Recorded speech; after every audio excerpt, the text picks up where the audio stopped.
আসসালামু আলাইকুম, সবাইকে স্বাগত জানাচ্ছি বিটিভিউসে। আপনাদের সাথে আছে আমি তানজিলা হক। চীনের পররাষ্ট্রমন্ত্রীর সাম্প্রতিক ভারত সফর এক নতুন আলোচনার জন্ম দিয়েছে। দুই দেশের সম্পর্ক বহুদিন ধরেই শীতল, হঠাৎ সেখানে যেন উষ্ণতার আভাস দেখা যাচ্ছে।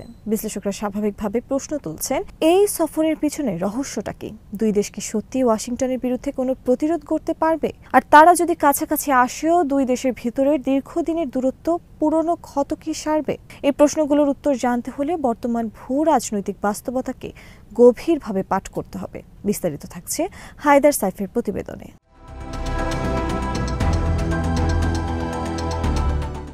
প্রথমেই প্রশ্ন আসবে, কেন হঠাৎ চীনা পররাষ্ট্রমন্ত্রীর এই সফর?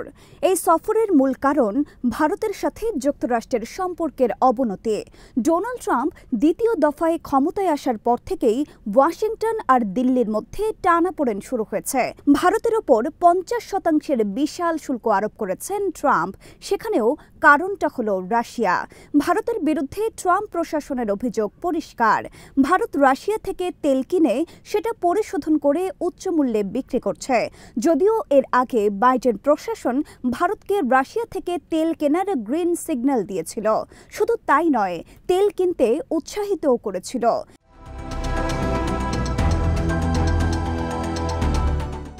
তাদের উদ্দেশ্য ছিল বিশ্ববাজারে তেলের দাম স্থিতিশীল রাখা।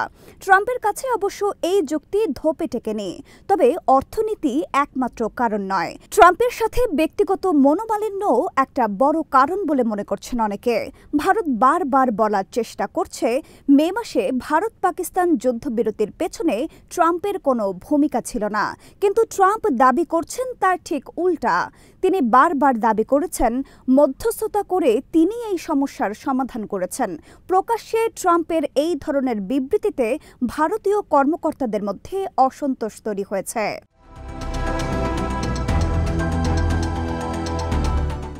ভারত এখন স্বাভাবিকভাবেই যুক্তরাষ্ট্রের বিকল্প খুঁজছে। ওয়াশিংটনের ওপর থেকে তারা নির্ভরশীলতা কমাতে চায়, আর এই সুযোগটাই কাজে লাগাচ্ছে বেইজিং। চীনের পররাষ্ট্রমন্ত্রী ওয়াং ইর ভারত সফর তাই শুধু আনুষ্ঠানিকতা নয়, বরং এটা একটা কূটনৈতিক সুযোগ। চীন ভারতকে আত্মনির্ভরতার কথা বলছে। তারা বলছে, যুক্তরাষ্ট্র নয়, তারাই এশিয়ায় নির্ভরযোগ্য অর্থনৈতিক আর কৌশলগত অংশীদার হতে পারে।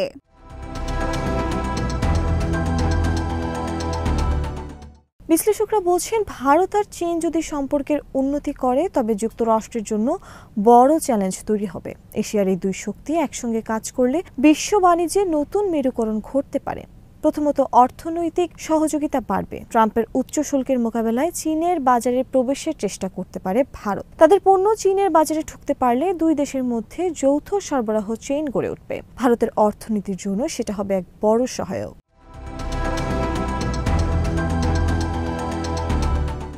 2020-21 অর্থবছরে চীনের সাথে ভারতের বাণিজ্য ঘাটতি ছিল প্রায় $99.2 বিলিয়ন।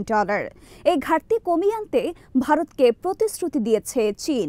দুই দেশের অর্থনৈতিক সম্পর্ক জোরদার হলে মার্কিন বাণিজ্য নীতির প্রভাব কিছুটা হলেও তারা এড়াতে পারবে। চীন ও ভারত একসাথে কাজ করলে বহুপাক্ষিক ফোরামগুলোতে যুক্তরাষ্ট্রের প্রভাব কমবে। মার্কিন বলয়ের বিকল্প হিসেবে ভারত সাংহাই কোঅপারেশন অর্গানাইজেশন বা ব্রিক্সের মতো প্ল্যাটফর্মগুলোতে আরও সক্রিয় হতে পারে। এই ফোরামগুলো চলছে মূলত চীনের নেতৃত্বে। এগুলো আরও সক্রিয় হলে ডলার ভিত্তিক বৈশ্বিক অর্থ ব্যবস্থা থেকে বেরিয়ে আসাটা সহজ হবে। বিকল্প অর্থ ব্যবস্থা তৈরির প্রক্রিয়াটিও আরও জোরদার হবে। গণতান্ত্রিক জোট গঠনের নামে ওয়াশিংটন যে বিশ্ব ব্যবস্থা দাঁড় করিয়েছে সেটা তখন আরও দুর্বল হয়ে পড়বে।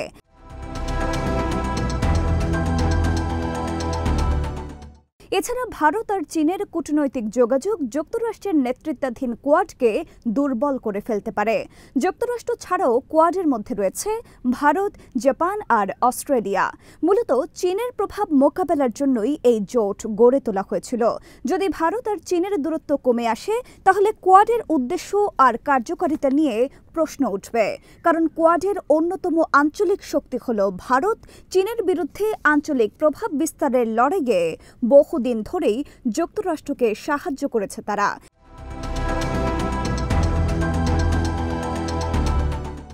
এখন ভারত চীনের সাথে বিরোধ কমিয়ে আনলে কোয়াডের সামরিক মাত্রা শক্তি হারাবে। এটা তখন কেবল বাণিজ্যিক ও প্রযুক্তি সহযোগিতা ফোরামে পরিণত হতে পারে। সামরিক ও কৌশলগত সহযোগিতা সেখানে কাজ করবে না। ভারতের এই কৌশলগত স্বায়ত্তশাসনের নীতি ওয়াশিংটনের জন্য মাথা ব্যথার কারণ হতে পারে। অন্যদিকে ভারত দেখাতে চাচ্ছে যে তারা কোনো একক পরাশক্তির ওপর নির্ভরশীল হতে চায় না।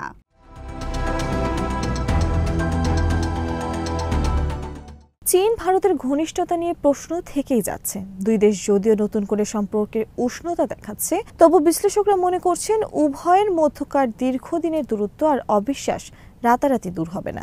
মিডিয়ায় এই সম্পর্ককে ড্রাগন হাতির সম্মিলন হিসেবে রং চড়িয়ে প্রচার করা হচ্ছে, কিন্তু বাস্তবতা হলো তাদেরকে এখনো সাবধানে পা ফেলতে হবে।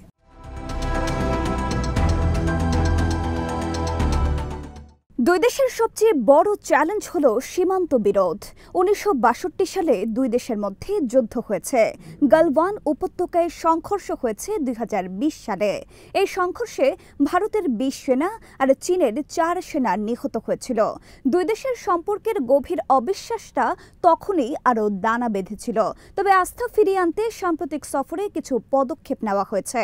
দুই দেশের মধ্যে সরাসরি বিমান চলাচল পুনরায় শুরুর কথা ভাবা হচ্ছে। ভিসা প্রক্রিয়া সহজ করা ও সীমান্ত বাণিজ্য বাড়ানো নিয়েও আলোচনা হয়েছে, যদিও সীমান্ত সংকট সমাধানের জন্য চুক্তি এখনো হয়নি।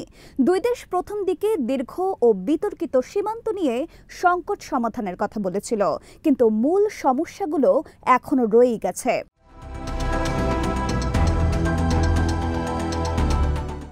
এছাড়া ভারতের ভূ রাজনৈতিক উদ্বেগ সহসাই কমবে না। পাকিস্তান ভারতের চিরশত্রু। চীনের সাথে পাকিস্তানের সামরিক সহযোগিতা বেড়েই চলেছে। মে মাসে ভারত পাকিস্তানের যেই সংঘর্ষ হয়েছিল, পাকিস্তানের বিমান বাহিনী সেখানে চীনের তৈরি বিমান ব্যবহার করেছিল। চীনের সাথে সম্পর্ক উন্নয়নের চেষ্টা করলেও ভারত এই বিষয়টি কখনোই ভুলবে না। এবারও ভারত সফরের পরপরই কাবুল আর ইসলামাবাদ সফরে যান চীনের পররাষ্ট্রমন্ত্রী ওয়াং ই। সেখানে তিনি চায়না পাকিস্তান ইকোনমিক করিডোর বা সিপিইসি সম্প্রসারণের ঘোষণাও দিয়েছেন। ভারতের উদ্বেগ তাই এত সহজে কমবে না।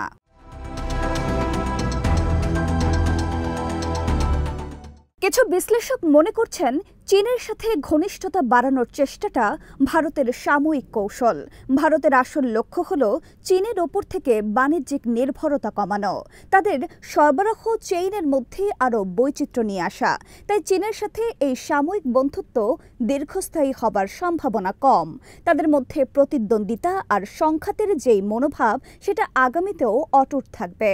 ভারত তাদের অভ্যন্তরীণ বাজারে চীনা পণ্যের ওপর থেকে নির্ভরতা কমিয়ে আনতে চাচ্ছে, কিন্তু মার্কিন শুল্কের কারণে সেটা আরও কঠিন হয়ে গেছে।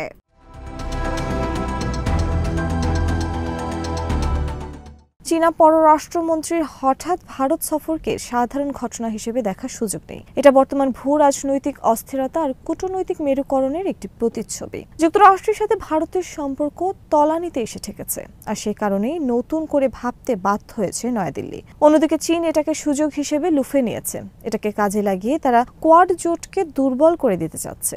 এশিয়ায় তাদের যে প্রভাব, এটাকে তারা আরও বাড়াতে চায়।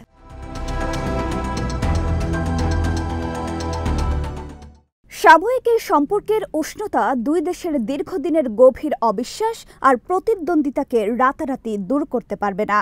সীমান্ত বিরোধ, পাকিস্তানের সাথে চীনের ঘনিষ্ঠতা এবং ভারত ও চীনের অর্থনৈতিক ও সামরিক সম্পর্কের পার্থক্যের কারণে এই সাময়িক উষ্ণতা দীর্ঘস্থায়ী হবার তেমন সম্ভাবনা নেই।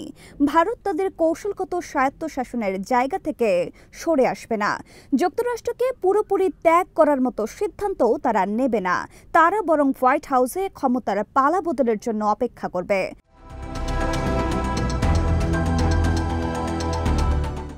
বিশ্লেষকরা বলছেন, চীন ভারতের এই সম্পর্ককে তাই স্থায়ী পুনর্মিলন হিসেবে দেখার সুযোগ নেই। এটাকে বরং কৌশলগত ভারসাম্য রক্ষার একটা উপায় হিসেবে দেখা যেতে পারে। ভারত যুক্তরাষ্ট্রের সাথে সম্পর্ক বজায় রাখবে, আবার চীনের সাথে উত্তেজনা কমানোর চেষ্টা করবে। এই জটিল খেলায় কোনো দেশই একক ও পুরোপুরি জয়ী হবে না, বরং বিশ্ব রাজনীতিতে এই টানাপোড়েন আরও দীর্ঘস্থায়ী হবে।